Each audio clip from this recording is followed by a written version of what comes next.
Hello friend, સ્વાગત છે તમારો એક નવા વ્લોગમાં. તો આજે અમે દિવસની શરૂઆત કરીએ છીએ ચીકુના જ્યુસથી.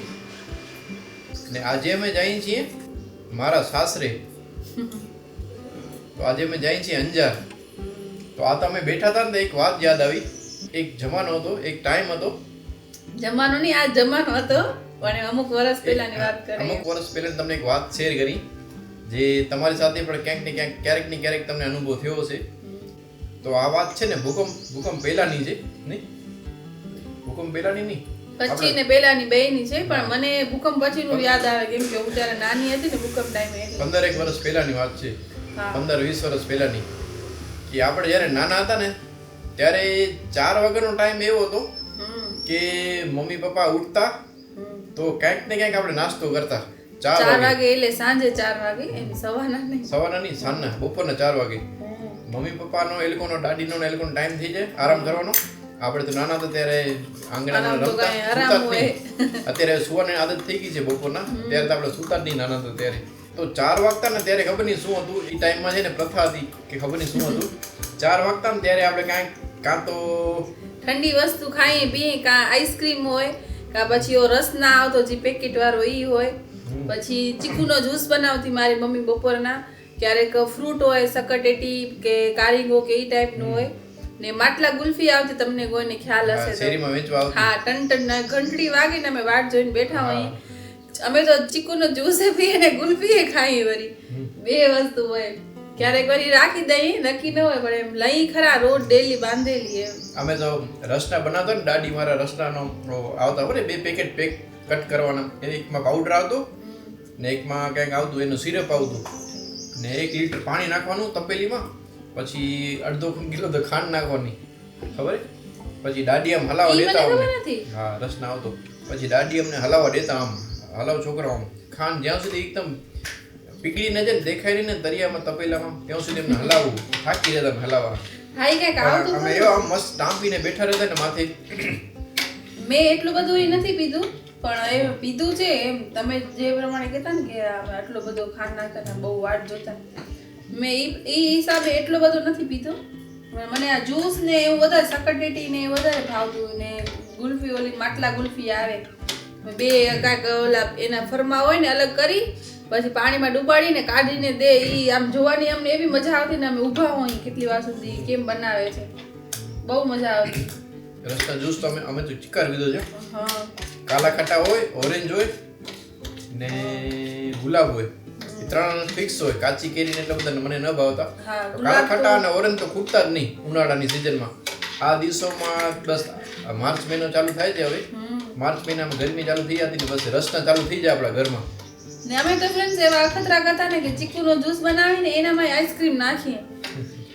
પણ અખતરામાં એ વસ્તુ સારી લાગતી ઉલટાની, દૂધ કોલ્ડ ડ્રિંક જેવી લાગતી. તો પછી અમારું બંધાઈ ગયું હતું કે અમે આઈસ્ક્રીમ અંદર ફેમિલી પેકેટ આવતો ને એ ઓલો વાડીલાલ વાળો, તો એ લઈએ ને ચીકુનો જ્યુસ મમ્મી આટલો બનાવે ભરીને બધા પીએ ને અંદર વળી આઈસ્ક્રીમ એક્સ્ટ્રા ઉપરથી નાખીને પછી દૂધ કોલિંગની જેમ ખાઈએ.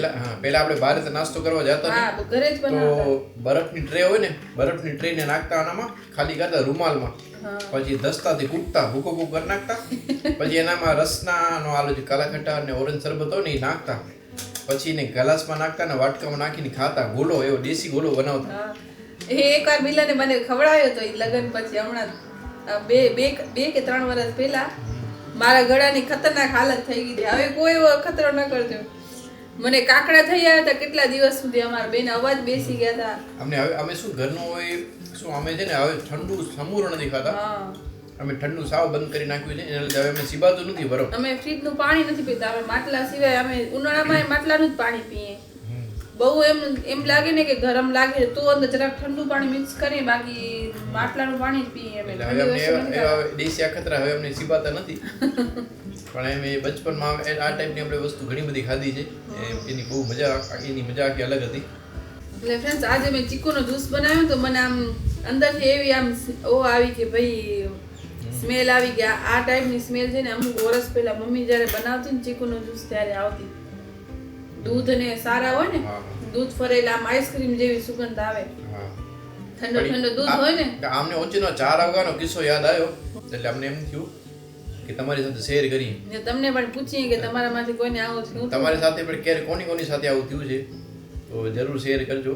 શાંત થાય ને તો ચટપટી વેચવાવાળો એક આવતો સાયકલથી આગળ લોખંડની પેટી હોય એનામાં ચટપટી અમે ખાતા 5 રૂપિયાની તો એમ થતું 2 રૂપિયાની ખાતા ઘણી આપતા પણ નહીં ક્યારેક 5 રૂપિયાની ખબર નહીં ક્યારેક દાદાનો કે મૂડ સારો હોય દાદા જલસા કરાવતા અમને દાદા ઘણા જલસા કરે દાદા દાદી ને એના કારણે અમે પૈસા ઘણા લીધા છે 5 રૂપિયાની તો એમ થતો 5 માં તો આવડો મોટો કોણ મળતો એવો રાજી થયા હતા ચટપટીમાં. પછી નાનખટાઈ આવતી શેરીમાં વેચવા. નાનખટાઈ નહીં નાનખટાઈ સોનપાપડી અમે નાનખટાઈ કહીએ ને ભાઈ સોનપાપડી હા એટલે એના નાનખટાઈ વાળા આવતા પણ એ અલગ આવતા એમ. પછી રેકડી વાળા કાકા છે ભુજમાં ફેમસ છે મોમેડીન છે ઈ કાકા નામે કેક બહુ ખાધા છે. કેક આવતો નીચે કાગરિયામાં વીટેલો 2 રૂપિયાનો કેક આવતો એટલો ગોલ આવતો હોય બ્રાઉન કલરનો ગોલ બ્રાઉન ને યલો ને પિંક ને કોફી કલરના ઈ 2 રૂપિયાનો કેક પણ બહુ ખાધા છે. એકદમ કોરો જો ખાલી ઢોકરો જો બીજું કાંઈ ન હોય. ઈ કેક બહુ ખાધા. મીઠું લાગે મીડિયમ મીઠો મસ્ત લાગે ઈ તો એકદમ મસ્ત લાગે બેલેન્સમાં અંદર તૂટી ફૂટી નાખી દે એટલે અંદર જે તૂટી ફૂટી ફૂટે ને એની મીઠાશ જ એકદમ મસ્ત હોય. બહુ મજા આવતી તો ઈ ને પછી હું તો સોનપાપડી ખાતી મેં તો એવા જ ખાધા છે રોગા નાનપણ કરતા વધારે સમજી લો ને કે 13-14 વર્ષ પછી વધારે ખાધું છે એવું બધું સોનપાપડી ને પાણીપુરી ને એવું વધારે. પેલા શેરીમાં જે પણ વેચવા વાળા આવતા ને એ બધે પાસેથી આપણે ક્યાંક ને ક્યાંક લેતા. ઇડલી સાંભાર વાળા આવતા, પાણીપુરી વાળા આવતા, નાનખટાઈ વાળા આવતા, સોનપાપડી વાળા આવતા, શેરડીનો રસ વેચવા વાળા આવતા. શેરડીનો રસ વાળા હા ઈ આવતા. એ તો હજી આવે જ છે પણ આપણે નથી લેતા જરાક મેન્ટલી. માણસો છે ને તમે એવું કે અમે હોય હવે માણસોનો સ્ટેટસ બદલી ગયો છે. પોતાને બધા વીઆઈપી સમજે છે. એટલે મીન્સ કે અનુભવી એટલે મતલબ એનો ઈ છે કે ભાઈ અત્યારે શેરડી બધી જગ્યાએ ફરે તો પછી બધી ડસ્ટ ને ડસ્ટ હા એટલે આપણે છે ને હવે મોબાઈલમાં જોઈને આપણે છે ને બહુ ઓ થઈ ગયા છીએ. પહેલા તો આપણે એકદમ દેશી હતા ને એનામાં જ મજા આવતી. પેલે મોબાઈલ માં આટલી નોલેજ કોઈ આપતા નથી. હવે આપણે છે ને પોતાને વીઆઈપી ઘણો સમજીએ છીએ. તમે હોય કે અમે હો પણ હવે આપણે શેરીમાં કાંઈ ખાતા પીતા નથી. આપણે એમ થાય કે કેવું હશે પણ પહેલા જે ખાવાની મજા આવતી ને આખી અલગ મજા આવતી. પણ ફ્રેન્ડ્સ તમે સમજ્યા નહીં જો અત્યારે જેટલી ખાવા પીવામાં વેરાયટી મળે છે ને એટલી પહેલે ના મળતી. આપણે તમે સમજી લો કે આપણે ઓછામાં 15 વર્ષ તો નહીં પણ 10-12 વર્ષ આપણે પિઝા નહોતો ખાધો તો ને આપણા છોકરાઓ અત્યારે હજી 10 વર્ષના શું હજી 7 વર્ષ આંખ ખોલ્યા અને પિઝા ચાલુ થઈ ગઈ છે એ લોકોને જ્યારથી ખાતર શીખ્યા ત્યારથી. પિઝામાં 50 વિચાર કરો પિઝામાં કેટલા ફ્લેવર આવે અત્યારે તો વાત જ મૂકી દો. હા એટલે સમયની વાત હતી ને ત્યારે કાંઈ એવું હતું જ નહીં. પહેલા તો મેળામાં જતા ને 7મ 8મના મેળામાં જ અમે દહીંવડા ખાતા ને ભેળ ખાતા. બીજું કાંઈ નવી કઈ વસ્તુ હતી જ નહીં. ઈ જ હતું બસ નોર્મલ વસ્તુ હતી ભેળ ને દહીંવડા ને દાબેલી ને પછી ઓલું શું કહેવાય પાઉંભાજી ને ઈ ટાઈપનું રગડો. હા રગડો ને ઈ અહીંયા બેઝિક વસ્તુ જ હતી વધારે કાંઈ એક્સ્ટ્રા ઓર્ડિનરી નથી. હા ઢોસો તો ક્યારેક ખાતા ઢોસો તમે જોયો નતો. ઢોસો ને ચાઇનીઝ ને ત્યાં જોયો નતો. અમે જ્યારે મોટા થયા ને થોડાક 10માં 12માં હું આવ્યો ને ત્યારે અમે સ્ટાર્ટિંગ ભુજમાં ચાલુ થયું હતું. ભુજમાં સૌથી પહેલા સ્ટાર્ટિંગ થયું હતું હોસ્પિટલ રોડ ઉપર ચાઇનીઝ. ત્યારે અમે ફ્રેન્ડ સાથે ખાતા. લીનોમાં જતો મારો ફ્રેન્ડ છે હરી મારો ખાસ ફ્રેન્ડ થાય હરીશ એની સાથે હું લીનોમાં પાછળ બેસતો. એની લીનોમાં પાછળ ગાદી નથી લાકડું પાટિયો હતો એનામાં અમે 2 જણ જાતા અને હોસ્પિટલ ઉપર ખાતા. અમને ફ્રેન્ડ સાથે જાવું છે મમ્મીના ઘરે ત્યાંથી અમારો એક શૂટ છે ગાંધીધામનો છે. પછી એક શનિ રવિ છે તો જરાક ફરી લે ફ્રેશ થઈ જાય. હું જરાક જમાઈની કેવી ઓ કરે છે ચાકરી એ જરાક જોઈ આવું. હા હજી તો વિચાર કરતા અમે 12 વર્ષથી હજી ખાતરદારી જ જોઈ છે કેવી જમાઈની કરે નકર કોઈ હાલે વાતો કરે છે. વાતો હતું 2 ગ્લાસ પી ગયું. ડબ્બો આખો બનાવ્યો તો ફ્રેન્ડ્સ અમે 2 જણાએ કેમ કે સવારના તમને ખ્યાલ છે કે અમે નાસ્તો ન કરીએ એટલે પછી આપણે જે પણ કાંઈ ખાઈ પીએ તો પેટ ભરીને ખપે. કાં શેક પીવે ને કાં ચીકુનો જ્યુસ હોય તો ઈ અમે આ ફૂલ બનાવી ડબ્બો ભરીને. પહેલા એમ વિચાર હતું કે જોશી દહીંવાળામાં છે ઢોસો ખાશું અત્યારે ચાલુ હોય પછી આનો જ પેટ ભરાઈ ગયો. તો ચાલો ફ્રેન્ડ્સ મળી નેક્સ્ટ વ્લોગમાં. તબ તક કે લીએ ટાટા બાય બાય જય હિન્દ વંદે માતરમ.